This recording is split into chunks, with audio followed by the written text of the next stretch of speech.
কামিকে কামি আমিই ডাকি শুধু। কামিকে হারানো আমার কাছে আরেকবার মাকে হারানো, মাতৃস্থানীয় কাউকে হারানো। কাকিমার গুণ, প্রতিভা, কর্মোদ্যোগ সব থেকে বড় কথা। কখনো বসতে দেখা যেত না, কিছু না কিছু করছে। নিজে কিছু না করলেও কাকাকে ইন্সপায়ার করছে, এটা লেখো, এটা করো, এই করো, গরম জল খাও, কিছু একটা করতে হবে মানুষটাকে। তো সেই সব তো তোমরা সবাই জানো, কাকিমার গুণ, প্রতিভা, সে কি করতে পারে না পারে, সে কিভাবে সংসারের জন্য করে গেছে সারা জীবন। আমি শুধু এটুকুই বলবো, মানুষটা আমার কাছে ছিল। আমার জীবনে কয়েকটা মুখ আছে, বা ছিল রাদার। ছোটবেলা থেকে পড়াশোনা ভালোই করি, কিন্তু আমারও কিছু লো প্যাচেস ছিল। মানে যখন নিজেকে খুব একটা মোটিভেটেড ফিল করতাম না, বা পড়াশোনা করছি অথচ ঘাবড়ে যাচ্ছি, বা ইনকনফিডেন্সে আমি হয়তো পারবো না, যে ডিজায়ার এক্সপেকটেশন আমার থেকে আমি পারবো না। জীবনে এখনো হয়, সেটা চাকরি বাকরির ক্ষেত্রেও হয়। তো কয়েকটা মুখ ছিল বা আছে যাদের কথা আমি এই সময় ভাবি, এবং আমার একটাই তখন মাথায় কাজ করে যে আমাকে ঘিরে এরা যা স্বপ্ন দেখেছে, বা এরা যে জীবনটা কাটিয়েছে to give us where we stand, আমাদের পায়ের তলায় যেটুকু জমি ভাই বোনদের আছে, সেটুকুর জন্য এরা কি করেছে সেইটাকে আমি মনে করি, স্মরণ করি। এবং এই মুখগুলোর কথা ভাবলে আমি একটাই ভাবি যে এদের স্বপ্নকে আমি মিথ্যে হতে দিতে পারবো না, এদের জন্য আমাকে পারতে হবে। এবং এই করেই আমি ছোট থেকে এগিয়ে গেছি, এবং কাকিমা ছিল সেই মুখগুলোর মধ্যে একটি মুখ।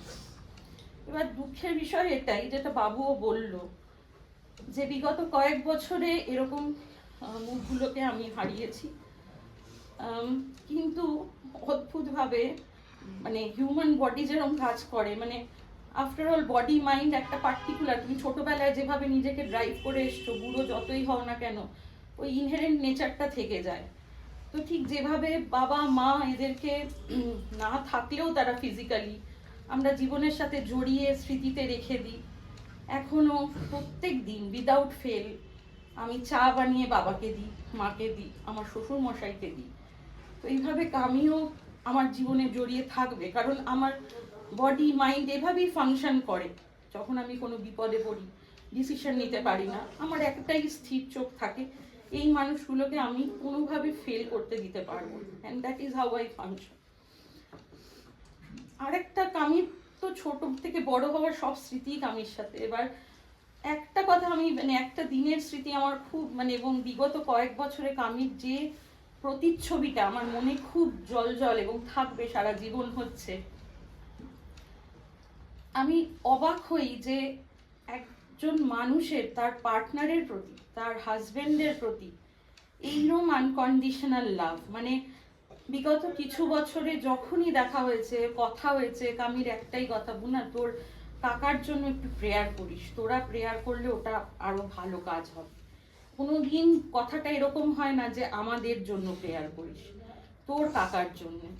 তা আমরা আমাদের সবারই তো মানে এক টাইমস অবাস্তব, মানে আমরা ভাবতে পারি না যে একটা আনকন্ডিশনাল অবাস্তব ভালোবাসা। কারণ আমাদেরও তো পার্টনার আছে, উই অল নো যে আমরা তাদেরকে কতটা ভালোবাসি, কিন্তু এইরকম তো সেই পরিপ্রেক্ষিতে আমি একটা দিনের ঘটনা, কারণ ওটা আমার একটা খুব উপলব্ধির মুহূর্ত ছিল ঘটনাচক্রে। সেই দিন আমি কলকাতায় ছিলাম, হঠাৎ করে সকালবেলা কাকার প্রচন্ড শরীর খারাপ, টু দ্য পয়েন্ট যে he had to be taken to hospital.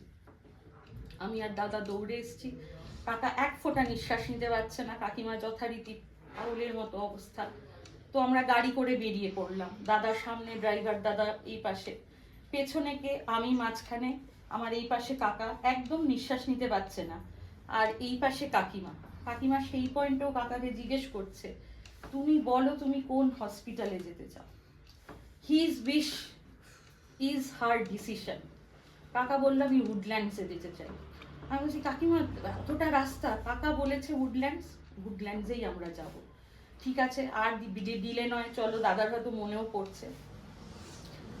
যাচ্ছি, অফকোর্স আমার পুরো অ্যাটেনশন কাকার দিকে, কারণ কনস্ট্যান্ট পিঠে ম্যাসাজ করতে হচ্ছে, এক ফোঁটা নিঃশ্বাস নিতে পারছে। আমি হঠাৎ করে খেয়াল করছি আমার এই কোলটার উপর এই হাত আর এই পাশের জনের হাত একদম এইভাবে ইন্টারলকড আমার কোলটার উপরে। আমি না মানে অফকোর্স আমার ফুল অ্যাটেনশন কাকার দিকে, কিন্তু আই ওয়াজ ডিস্ট্র্যাক্টেড, আমি ডিস্ট্র্যাক্টেড আমার কোলের দিকে। এক কোল ভালোবাসা নিয়ে যেন এগিয়ে চলেছি। কি নিবিড় ভরসা এবং কি আকুতি ওই হাত ধরার মধ্যে, যে আমি কোনো মতেই হাতটা যাতে আমার ছেড়ে না যায়। তো অনেস্টলি বলছি, সেই পয়েন্ট আমার একটা অদ্ভুত উপলব্ধি, হয়তো সেটা কাকিমারই শিখিয়ে দেওয়া, মানে বাবা মা তো এইভাবেই শেখায় নিজের কর্ম দিয়ে, যে ছেলে মেয়ে জামাই বৌমা নাতি নাতনি সবাই থাকবে জীবনে, বন্ধু বান্ধব এরা আছে, নিশ্চয়ই আছে, কিন্তু পার্টনারশিপ কি জিনিস, relationship with your husband, with your partner, it is beyond. এবং এই বয়সে সেটা বোধহয় আরো প্রেশিয়াস। তো আমি আমার ওই কোলে সেইটাকে মানে উপলব্ধি করেছি ওই পুরোটা রাস্তা। কাকা ছটফট করছে কিন্তু উডল্যান্ডসের ডোর অব্দি ওই হাত দুটো আমার কোল থেকে সরেনি। তো ওই জার্নিটাতে হোয়াট আই উইটনেসড ইজ সবাই আছে, but this relationship is so precious. হ্যাঁ, এবং সেটাকে নিজের কোলে ধারণ করতে পেরে, উইটনেস করতে পেরে আমি শুধু সমৃদ্ধই হয়েছি সেই দিনটা। নভেম্বর মাসে খুব ভালো সময় কাটিয়েছি, আমি তুমিও জানো। এবং অদ্ভুতভাবে দিদিভাই তুমি যেটা বললে, এটা স্বেচ্ছা মৃত্যু ছাড়া তো নয়ই, কারণ নভেম্বরে কাকা তুমিও জানো কাকিমা অন্তত আমাকে 2 থেকে 3 বার বলেছে যে মুনা মেয়েদেরকে সবাই কেন এত শক্ত মনে করে, সবাই আমায় বলে মামা তোমাকে ছাড়া থাকতে পারবে না, তুমি যদি আগে চলে যাও মামার কি হবে, কেন মেয়েদেরকেই সবাই কেন মনে করে যে শক্ত হাতে তারাই সবকিছু করতে পারবে, তাদের মন নেই, তারাও তো ভেঙে পড়তে পারে। হ্যাঁ, আমি আমি আমি বিশ্বাস কর, আমি তোর কাকাকে সঙ্গে রেখে আমি যেতে চাই, উল্টোটা আমি চাই না। অলমোস্ট 3 টাইমস কাকিমাকে আমাকে এই নভেম্বরে বলেছে। আমি সত্যি কাকিমা, মেয়েদের কথা কেউ ভাবে না, মেয়েদের মনটাও তো সবসময় যে শক্ত থাকবে তারাই স্বামীকে সাপোর্ট দিতে পারবে, ভালো রাখবে, তা তো নয়, উল্টোটাও তো হতে পারে। তো হয়তো সেটাই তার ইচ্ছে ছিল, সুতরাং সেই ইচ্ছের প্রতি শ্রদ্ধা জানাই। প্রত্যেক মাসে উইদাউট ফেল একবার কি কখনো 2 বার, তার বেশি হয়তো নয়, আমার কাকার এবং কামির একটা 1 ঘন্টার শনিবারে দুপুরের আড্ডা চলতো উইদাউট ফেল এভরি মান্থ। সেটা কখনো 1 ঘন্টা, কখনো ছাপিয়ে গল্প করতে করতে সেটা 1.5 ঘন্টা। আমার সকাল, কাকাদের দুপুর, এবং কাকিমা ফাইনালি আমার বলতো যা এবার তুই রান্না করতে যা। যদিও আমি করতাম না রান্না, বাট হ্যাঁ কাকিমাকে বলতাম হ্যাঁ এই তো যাবো যাবো করে, যাই হোক। তো সেইটা একটা ছেদ পড়ে গেল। এবার কাকার সাথে আমার সেই আড্ডা নিশ্চয়ই চলবে, এবং আমি আশা রাখি কাকিমা সেই আড্ডায় আমাদের সাথে থাকবে। তো সেই মার প্রতি সশ্রদ্ধ সম্মান, প্রণাম।